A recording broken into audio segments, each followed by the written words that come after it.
syururi anfusina wa min sayyiati a'malina. May yahdihillahu fala mudhillalah wa may yudlilhu fala hadiyalah. Nashhadu an la ilaha illallah, nashhadu anna Muhammadan abduhu wa rasuluh, la nabiyya ba'dah, amma ba'd. Kama qala Allah ta'ala azza wa jalla fi kitabihil karim, na'udzu billahi minasy syaithanir rajim. Ya ayyatuhan nafsul mutmainnah, irji'i ilatam mardiyah, fadkhuli fi ibadi, dkhuli jannati al-ayah. Wa kama qala nabiyyuna Muhammad ibn Abdillah, man salaka tariqan yaltamisu fihi ilman, sahalallahu bihi tariqan ilal jannah. Al hadis, sadaqallahul azim.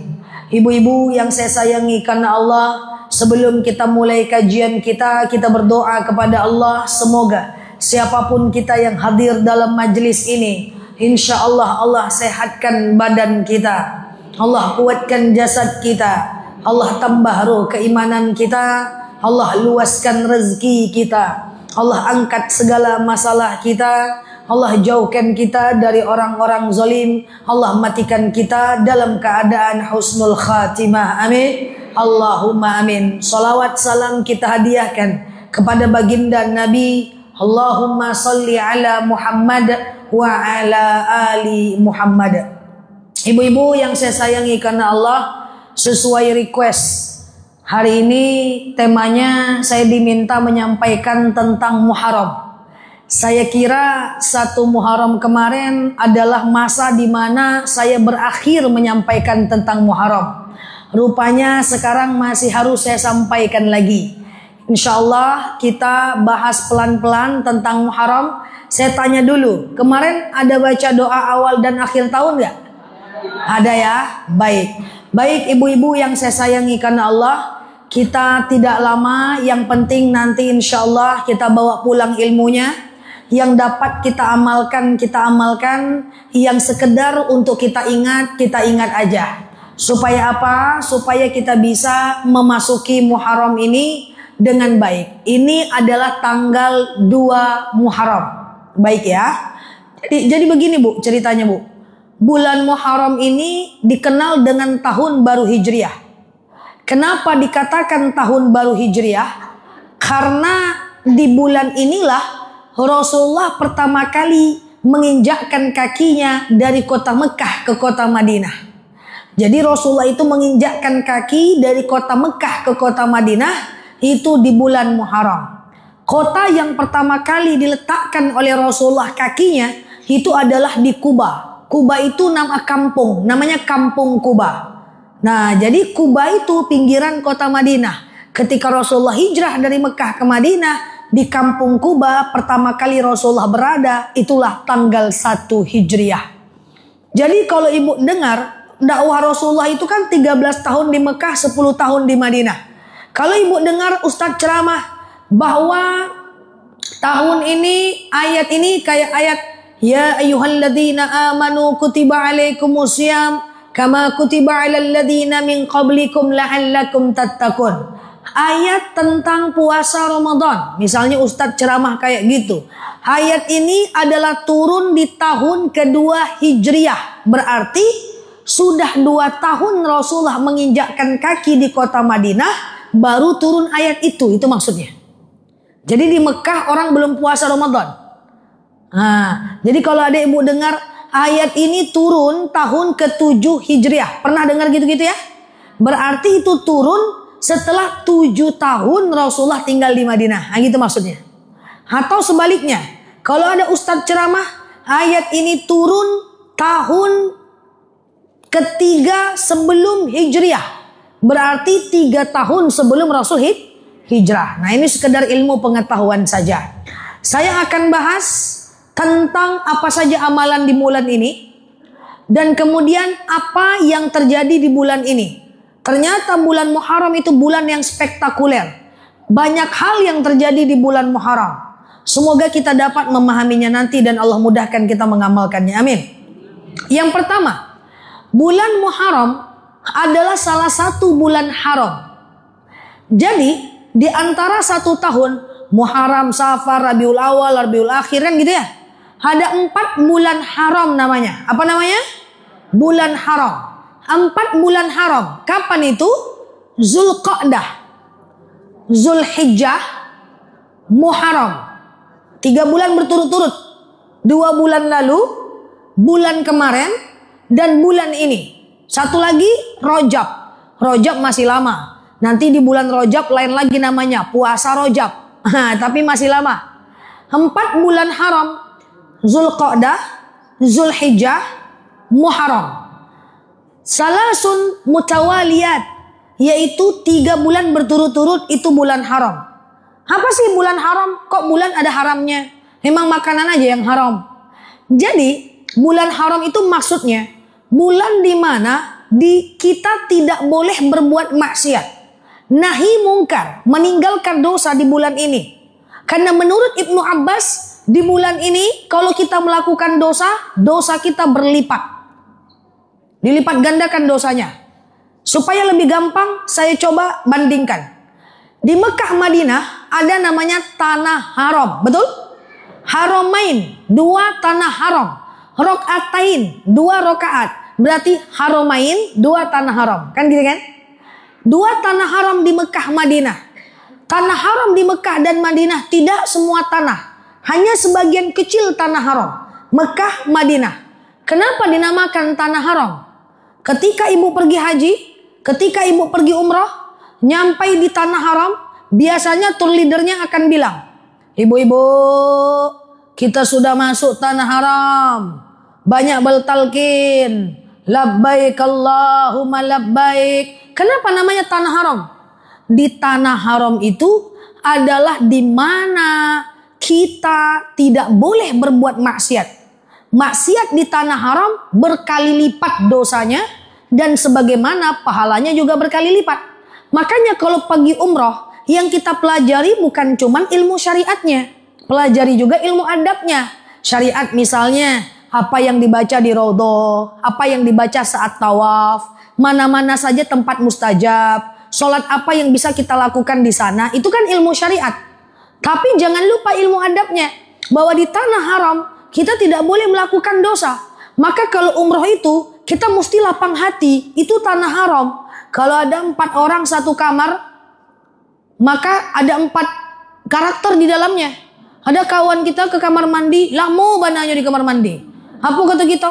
Ini itikaf atau mandi itu? Udah gosip, gosip, dosa besar. Iya kan? Nah, ada kawan kita tidur aja terus di kamar. Pindah lalu saya nyonyo. Dosa. Nggak boleh. Hati-hati itu tanah haram, besti. Le, paham kau nak? Kalau kita jalan banyak sabar. Ada orang Arab mau masuk rodo ditundu-tundunya. Wah, oh kena kita. Tergosipkan sama kawan. Orang Arab tuh jahit-jahit. Ada kena. Padahal orang Arab tuh bukan jahat. Badannya besar, ibu kekecilan. Jadi ibu yang terjepit. Kalau ibu yang besar, dia yang terjepit. Banyak sabar. Itu tanah haram. Ada tour leadernya yang cuek. Pembimbingnya cuek. Digosipkan pula. Teman-teman, iduangnya. Dah. Hati-hati. Paham nih? Kok gitu nengok saya? Jadi hati-hati itu tanah haram. Kita pesan travel umroh. Dikasih tahu hotelnya ini, hotelnya ini, hotelnya ini. Ada yang tidak sesuai keinginan. Entah bisnya macet dia telat. Kan gitu bu. Entah kamarnya tiba-tiba apalah yang terjadi. Di situ dilatih. Mampu nggak kita menahan. Ayo kita kumpul jam 7. Kita mau siap-siap ke Padang Arafah. Lama kali bisnya datang. Entah apa mah dah dosa lagi. Itu tanpa kita sadari yang saya sampaikan ini tidak ada di manasik bu. Tapi saya selalu sampaikan kepada jamaah. Banyak hal yang tidak kita inginkan terjadi di sana. Di situ kita harus menahan. Untuk kemudian berlapang hati, lapang dada gitu loh. Iya kan? Orang Arab itu pakai. Atau banyak orang umroh itu pakai kursi roda. Pulang masjid semua orang pengen pulang lapar. Mau masjid semua orang pengen cepat sampai karena pengen nggak mau masbuk. Tersangkut kaki kita kena kursi roda. Di situ respon kita apa? Jangan.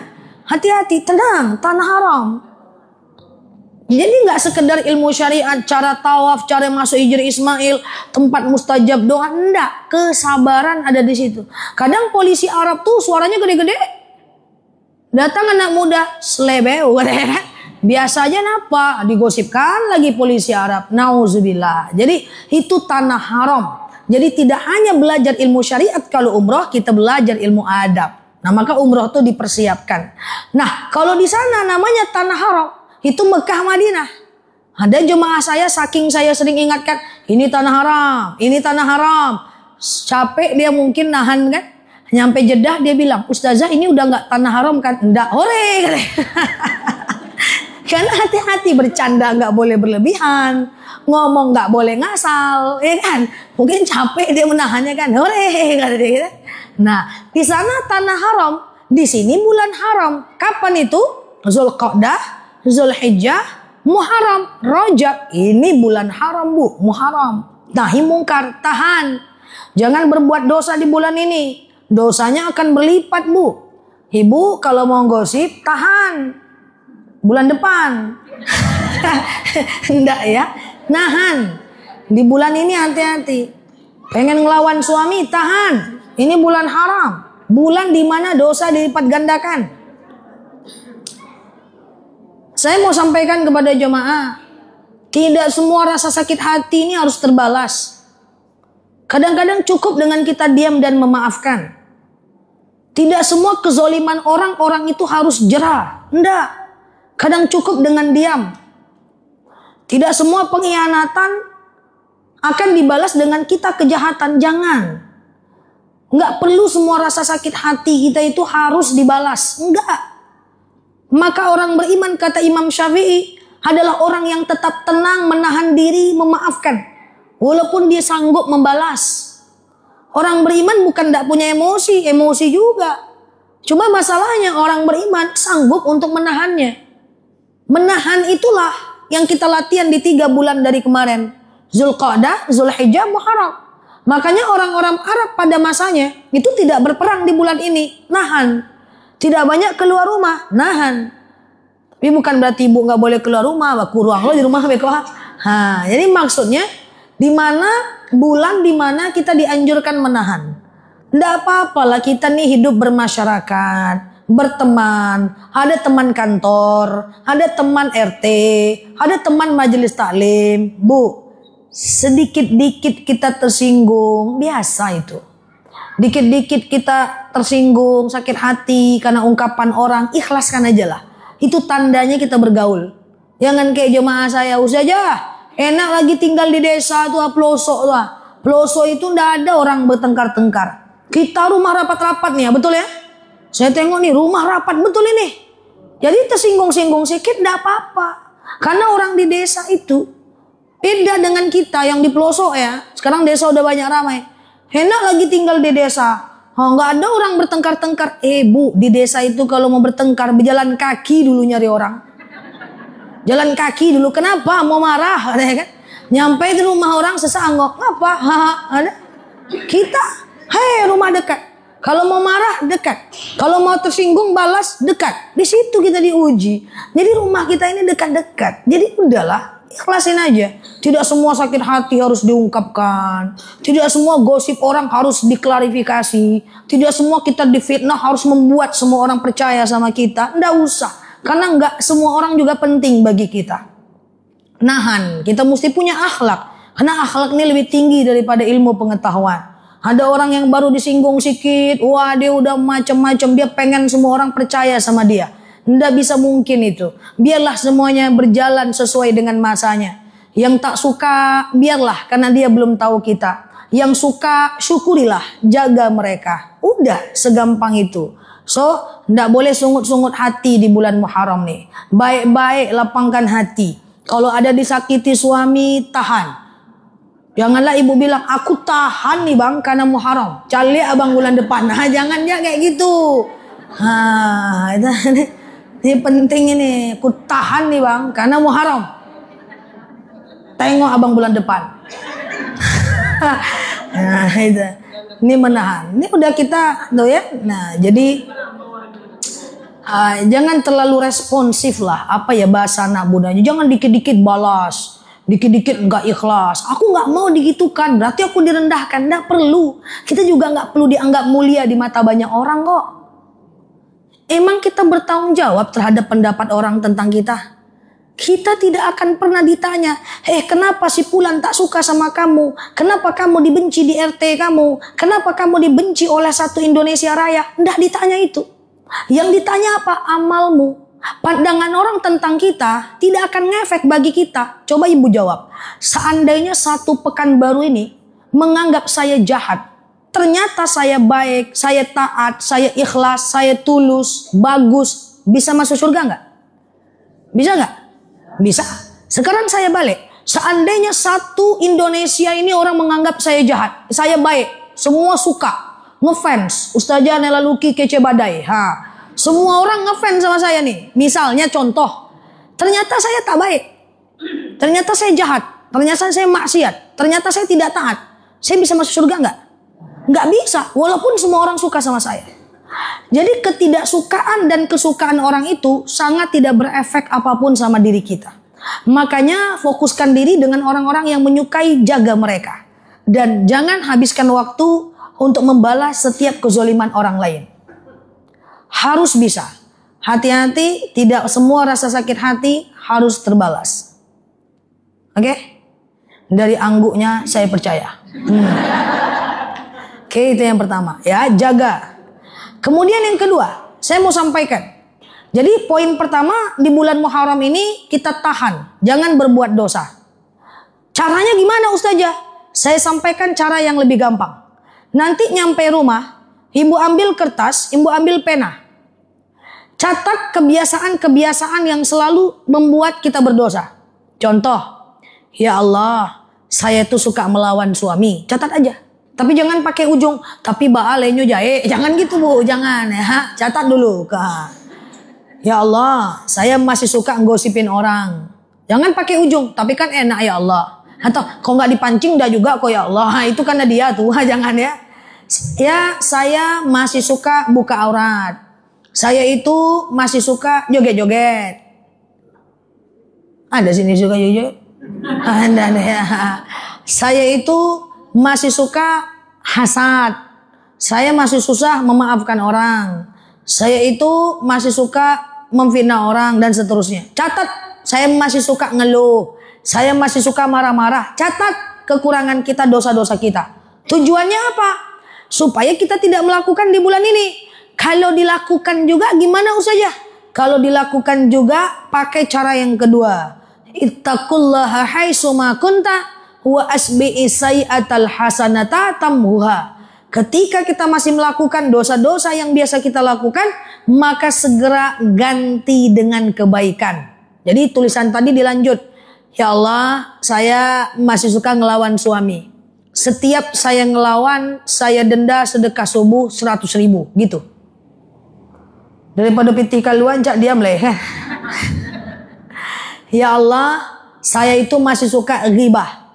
Sekali saya ghibah, saya denda tahajud 8 rakaat selama sebulan. Ya Allah, saya masih suka sholat zuhurnya jam 3 siang. Ditunda. Selagi sekali saya lalai dalam sholat, saya denda sholat duhanya 12 rakaat selama seminggu. Ganti dengan kebaikan. Tujuannya apa? Supaya kebaikan kita bisa mengimbangi kesalahan kita. Memang gitu caranya. Oke? Iyo tanda. Oke lah mo. Capek oke-nya ya. Nah itu yang pertama itu ya. Jangan berbuat salah. Ketika berbuat salah ganti dengan kebaikan. Nah itu yang pertama. Yang mesti kita lakukan di bulan Muharram. Yang kedua, di bulan Muharram perbanyak berpuasa sunnah. Karena di bulan haram, semua bulan haram dianjurkan memperbanyak puasa sunnah. Saya jelaskan puasa ini pelan-pelan. Puasa itu ibadah yang spektakuler. Kenapa? Satu, ketika kita berpuasa kita dapat pahala. Dua, puasa kita bisa mendatangkan syafaat untuk kita di yaumil akhir. Sebelum saya jelaskan jenis puasanya. Apa itu syafaat? Syafaat itu pertolongan. Tolong apa? Ditolong di padang mahsyar.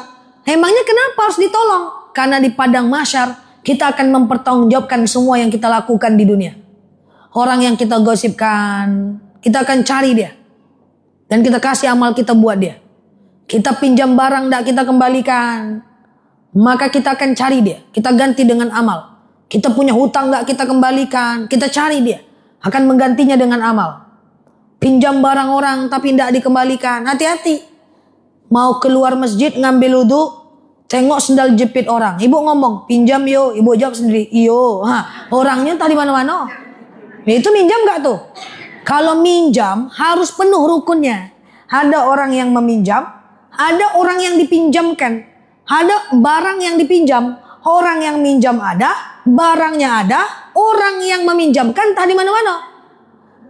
Pinjam sendalnya ya untuk ngambil wudu. Iyo, ibu sendiri yang jawab. Ya kalau ibu taruh di situ, ibu putarlah naruhnya di situ. Lepas dia nggak palu orang lima sendal ambo yo. Jangan kayak gitu lagi bu. Semua diminta pertanggungjawaban. Mayyamal miskala dzarratin khairan yarah, mayyamal miskala dzarratin syarran yarah. Semua diminta pertanggungjawaban. Pinjam jilbab teman, ndak balik-balik.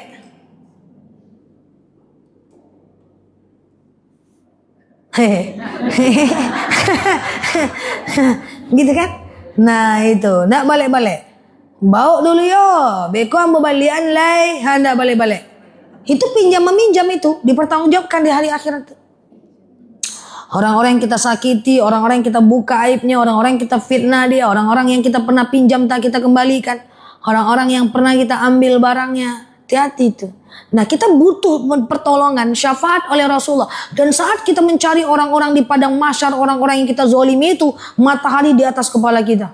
Kita tak pakai baju mencarinya, maka butuh syafaat. Semoga puasa kita bisa membantunya. Makanya kurang-kurangi bikin salah dengan manusia. Makanya tadi saya bilang di awal, tidak semua rasa sakit hati harus dibalas. Biar orang benci sama kita, yang penting kita jangan benci orang. Biar orang nyakitin kita, yang penting kita jangan nyakitinin orang. Jangan sampai kita bertanggung jawab nanti di akhirat, biar dia bertanggung jawab sama kita. Ini ndak digosipin satu orang, ibu balas gosip. Contoh ya, ini bukan ibu-ibu, tuh jauh sana tuh. Misalnya ibu dua nih ngomongin saya tahu saya diomongkan. Saya langsung curhat ke banyak orang.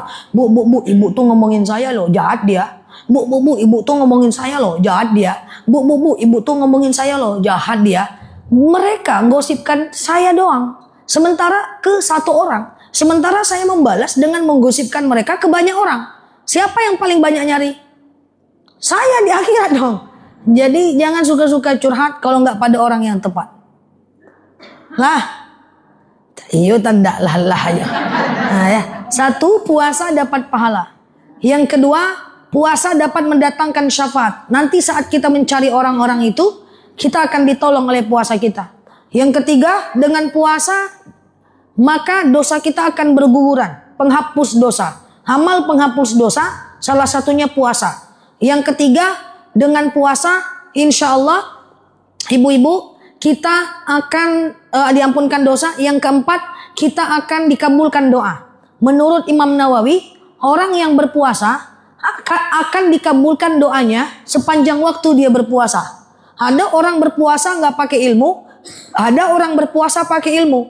Kalau kita berpuasa entah puasa apapun, doa banyak-banyak sepanjang waktu kita berpuasa itu. Entah habis zuhur kita berdoa, entah habis asar kita berdoa. Dan yang paling mustajab saat berbuka. Jadi nanti sebelum saya jelaskan puasa-puasa Muharram, ketika ibu berbuka, ibu bacakan doa berbuka. Allahumma laka sumtu wa bika amantu, gitu kan? Jangan Allahumma laka sumtu, alakanya ngalah tu. Jangan. Allahumma laka sumtu wa bika amantu wa ala rizkika aftartu. Lalu kan setelah itu kan teruskan doanya, ibu kan minum nih. Ibu minum. Setelah ibu minum, tahan dulu. Di depan ada cendol, ada bakwan, ada salalawa, godok bagulo, tahan. Jangan makan dulu. Angkat tangannya sebelum makan. Doa yang masyhur, Allahumma attik riqabana wa riqaba abaina wa ummahatina minan nar. Ya Allah, hapus namaku, nama ibuku, nama bapakku dari api neraka. Nggak hafal saja pakai bahasa Indonesia lah. Pokoknya berdoa. Itu mustajab. Dan yang paling penting, selama kita berpuasa, kalau kita rajin berpuasa, maka ada satu surga yang khusus buat orang yang berpuasa. Itu namanya surga Ar-Royan. Di dalamnya berkumpul orang-orang yang berpuasa. Nanti kalau ibu ada yang rajin puasa, ketemu di Sobok di surga Ar-Royan. Puasa juga yo. Kan lama kan. Reuni di surga, Masya Allah. Nah, karena puasa itu sangat sunnah di bulan Muharram. Puasa apa yang masyhur di bulan Muharram? Catat tanggalnya, karena saya tidak datang lagi sampai bulan depan nih soalnya nih. Kita cuma sekali sebulan ini. Puasa selanjutnya adalah 9-10 Muharram. Ini hari Sabtu. 9 Muharram tuh Sabtu depan. Udah intinya hari aja lah. Tanggal susah pula gitu kan. Ini kan Sabtu. Sabtu depan 9 Muharram 5 Juli. Hari Minggunya 10 Muharram 6 Juli hari Minggu. Nah, hari Minggu puasa Asyura. Ibu kan pengajian Sabtu besok minggu depan. Nanti MC protokolnya ingatkan. Ibu-ibu besok puasa Asyura ya. Biar jemaah teringat dia. Kadang-kadang pas udah lupa, udah teringat jemuran, lupa lagi tanggalnya. Saling mengingatkan dalam kebaikan. Ada WhatsApp grup, sampaikan ke grup. Jadi hari Sabtu, hari Minggu itu puasa Asyura. Sengaja aku makan sahur puasa Asyura lillahi ta'ala. Apa manfaatnya? Puasa Asyura adalah puasa di mana diampunkan dosa kita setahun sebelumnya dan dilakukan oleh Rasulullah secara perbuatan. Jadi Rasulullah melakukan puasa Asyura. Tapi pada masanya sahabat protes. Dan sahabat Rasulullah berkata kepada baginda Nabi, "Ya Rasulullah, kita puasa Asyura. Tapi orang Yahudi juga puasa loh di hari Asyura," kata sahabat. Maka saat itu Rasulullah berkata, "Oke, biar kita nggak sama dengan mereka, tahun depan kita tambah satu lagi, yaitu puasa Tasu'a." Makanya biar kita nggak mirip dengan Yahudi, jadinya dua tuh. Puasa Tasu'a sebagai pembeda, puasa Asyura puasa yang sebenarnya. Sampai sini paham? Kenapa Ustazah kita harus bedakan diri dari orang Yahudi? Kalau sama kita jadi tasyabbuh. Man tasyabbaha biqaumin fahuwa minhum. Siapa yang mirip-mirip ajaran dengan satu kaum, dia bagian dari kaum itu. Makanya kita selalu membedakan diri dari orang Yahudi. Kita boleh berkawan, tapi tak boleh sama dalam hal ibadah. Contoh, kenapa kalau ulang tahun gak boleh pakai lilin? Ini ulang tahun, selamat ulang tahun, ada lilin. Pas mau ditiup, tunggu. Apa? Doa dulu, make a wish. Itu mana ajaran Islam, itu orang Nasrani. Mereka doa pakai lilin. Jangan pakai lilin. Kalau ada ibu punya usaha kue ulang tahun, jangan adakan lilin. Kasih bonus yang lain. Entah stiker, entah apa. Jangan kasih lilin. Kedua, kenapa dalam agama Islam laki-laki cukur kumis, panjangkan jenggot? Karena non-muslim panjang kumis, panjang jenggot. Makanya Sinterklas panjang kumis, panjang jenggot. Makanya Paulus Benedictus panjang kumis, panjang jenggot. Supaya beda, Islam cukur kumis, panjangkan jenggot. Lai paham tuh? Contoh, kenapa kita disunahkan sahur? Sahur. Kan kita disunahkan sahur kalau berpuasa. Kalau nggak sahur nggak apa-apa sih. Cuma kenapa sangat penting sahur? Karena orang non-muslim juga puasa, tapi nggak sahur. Oke? Makanya dalam sahur ada berkah, dalam sahur doa kita diijabah, dan membedakan diri dari orang non-muslim. Kenapa nggak boleh sholat di 3 waktu? Habis asar menjelang maghrib jangan sholat saat cahaya merah di atas langit. Karena orang Majusi menyembah matahari Tuhannya yang akan muncul. Kemudian sebelum azan zuhur saat matahari di atas kepala, jangan sholat.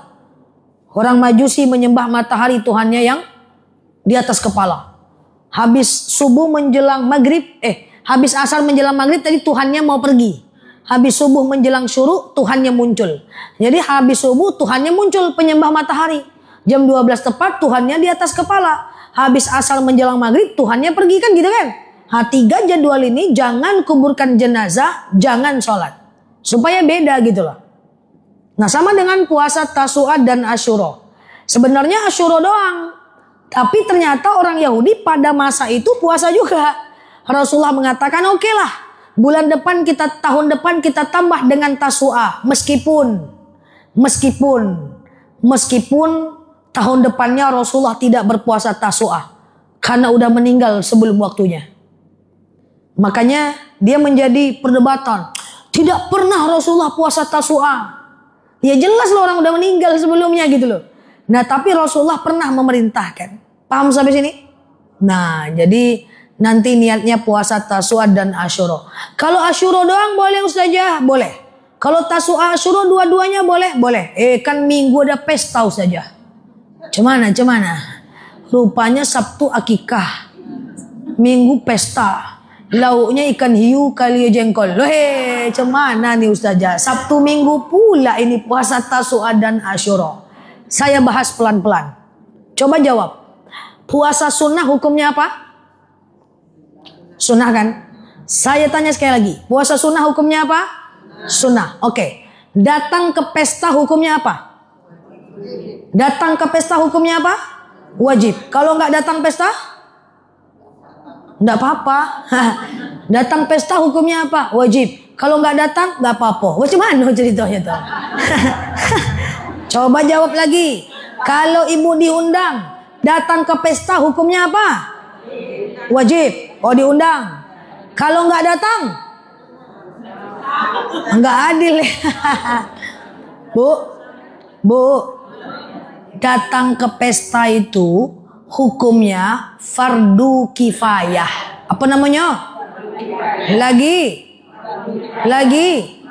Apa itu fardu kifayah? Fardu yang bisa kita tidak wajib melakukannya kalau yang lain sudah melakukan. Contoh, memandikan jenazah. Hukumnya fardu kifayah. Cukup 6 orang yang memandikan. Tidak usah 1 RT terkejut mayat tuh nanti.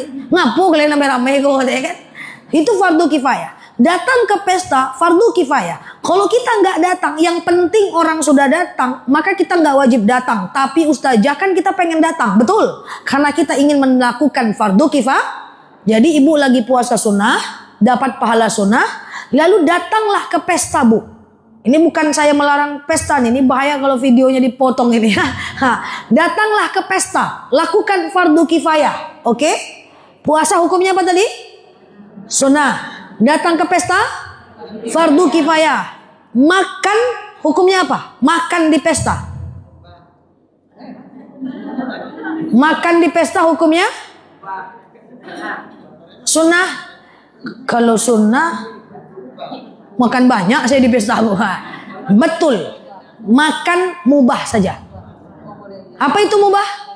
0. Boleh makan, boleh tidak. Kalau ibu makan, batal puasa, nggak dapat pahala sunnah. Kalau ibu tak makan, ibu dapat 2 pahala sunnah dan fardu kifayah. Paham? Tapi kebetulan enak kali saja. Nah, sayang saja. Saya pengen batal, boleh. Cuman nggak dapat pahala sunnah. Saya iman lagi tinggi-tingginya. Saya nggak mau batal, boleh? Boleh. Jadi kita nggak usah saling menghakimi. Karena ada saya dengar, pesta batalkan aja lah, batal. Jangan kawannya suruh batalkan. Kalau dia mau makan boleh, nggak makan nggak apa-apa. Tapi kalau dia nggak makan, dia dapat 2 pahala. Ya? Banyak bilang sayang, rugi gitu. Rugi katanya ya. Padahal kita udah datang kan? Datang kan cukup tuh. Nah, kita nggak harus makan. Oke? Lah. Sabtu Minggu. Tasu'a Asyura Sabtu Minggu. Tafadhol. Kebetulan kami ini dari RT pas puasa Asyura tuh arisan.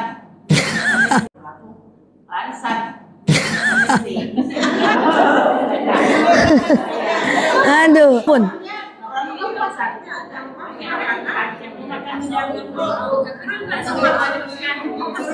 Bu, Bu, Ibu kan kebetulan ketemu nih sama saya nih. Oke. Ibu kan harisan Sabtu. Minggu. Pas Asyura tuh. Kok enggak ada orang makan tuh saja. Ustazah suruh puasa Asyura semua. Kalau mau ada beberapa cara. Cara yang pertama, jam berapa harisannya? Sudah zuhur. Cara yang pertama, khusus besok gantikan jadwal arisannya. Semua orang puasa Asyura tuh, Bu.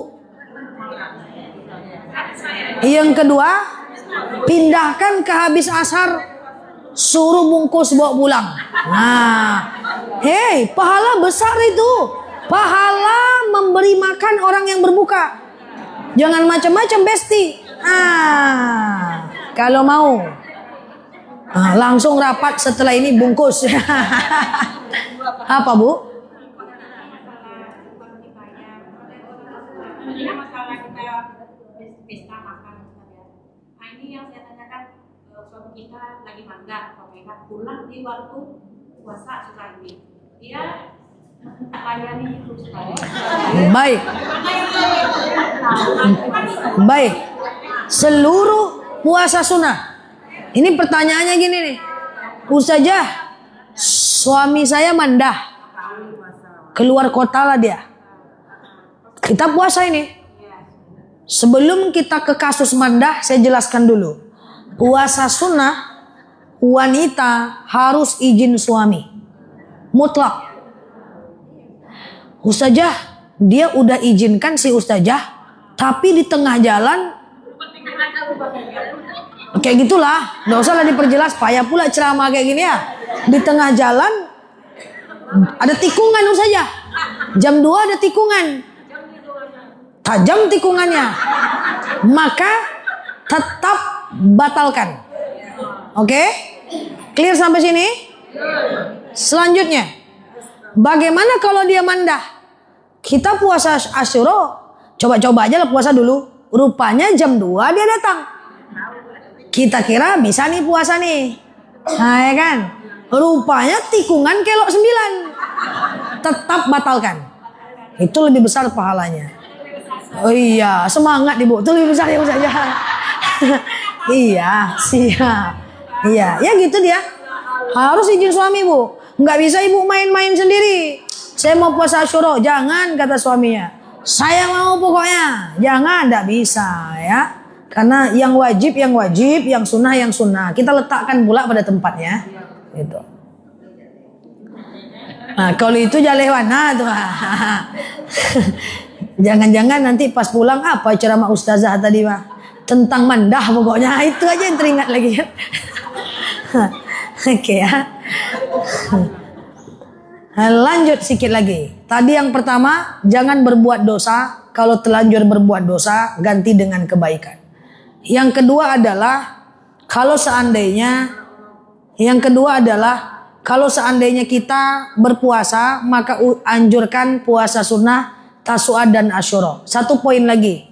Ustazah, saya pengen banget nih Ustazah untuk berpuasa itu sering-sering di bulan Muharram. Silahkan. Perbanyak, entah Senin Kamis, entah puasa Daud, entah puasa Qadha, itu boleh. Dibanyak-banyakan aja. Dan kemudian selanjutnya di bulan Muharram perbanyak sholawat. Karena ketika Rasulullah hijrah dari kota Mekah ke kota Madinah disambut dengan sholawat. Sholawat apapun boleh. Sambil baring boleh, sambil santai boleh, sambil masak boleh, nggak apa-apa. Dan yang keempat, jangan lupa dinaikkan sedikit sedekah subuhnya. Ini wajah-wajah 2000 semua sedekah subuhnya ini kan. Muharram naikkanlah sedikit ya kan. Jadikan 5000 edisi spesial Muharram gitu kan. Karena kalau dia sedekahnya lebih banyak dan ikhlas, lebih besar pahalanya. Bahwa di bulan Muharram itu pahala kita akan berlipat. Wallahu a'lam bishawab. Clear? Oke, ala hazihi niyah al-Fatihah.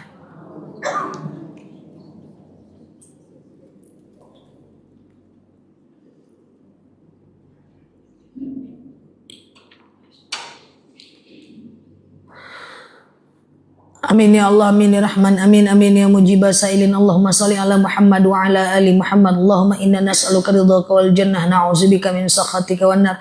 Allahumma inna nas'aluka salamatan fi dinina, afiyatan fi jasadina, ziyadatan fi ilmina, barakatan fi rizqina, taubatan qabla al-maut, rahmatan indal maut, maghfiratan ba'dal maut. Allahumma hawwin alaina fi sakaratil maut, najatan minan nari wal afwa indal hisab. Allahumma antas salam minkas salam wa ilaika ya'udu salam, hayyina rabbana bis salam wa dakhalnal jannata darus salam, tabarakta rabbana wa ta'alaita ya hadzal jalali wal ikram. Allahumma inna na'udzubika minal hammi wal hazan, na'udzubika minal ajzi wal kasal, na'udzubika minal jumni wal bukhli, na'udzubika min ghalabati ad-daini wa qahar rijal. Allahumma yassir alaina umurana wa la tu'assir alaina umurana ya rabbal alamin. Allahumma in kana rizquna fis sama fa anzilhu, wa in kana rizquna fil ardi fa akhrijhu, wa in kana rizquna ba'idan fa qaribu, wa in kana rizquna haraman fa tahhir, wa in kana qalilan fa kaththirhu ya rabbal alamin. Allahumma rabbana anfa'na bima 'allamtana wa 'allimna ma yanfa'una. Allahumma rabbana hab lana minas salihin, rabbana hab lana minas salihin, rabbana hab lana minas salihin. Allahumma nawwir qulubana bi tilawatil Qur'an, sabbis aqdamana bi nuril Qur'an. Allahumma khususan ila ruhi abina Jaswir bin Mayan wa ila ruhi kulli muslimina wal muslimat. Allahumma fir lahum warhamhum wa'afi wa'fu anhum wa akrim nuzulahum wa wasi' madkhalahum wa silhum bil ma'i wasalji wal bara wa nakihim minal khotoya kama yunakasabul abyadu minad danasi wa abdilhum daran khairan min darim wa ahla khairan min ahlihim ya rabbal alamin. Allahumma astajib du'ana ya Allah, astajib du'ana ya Rahman ya Rahim ya mujibah sailin. Allahumma salli ala Muhammad wa ala ali Muhammad. Subhana rabbika rabbil izzati amma yasifun, salamun alal mursalin, alhamdulillahi rabbil alamin. Wallahu a'lam bishawab. Assalamualaikum warahmatullahi wabarakatuh.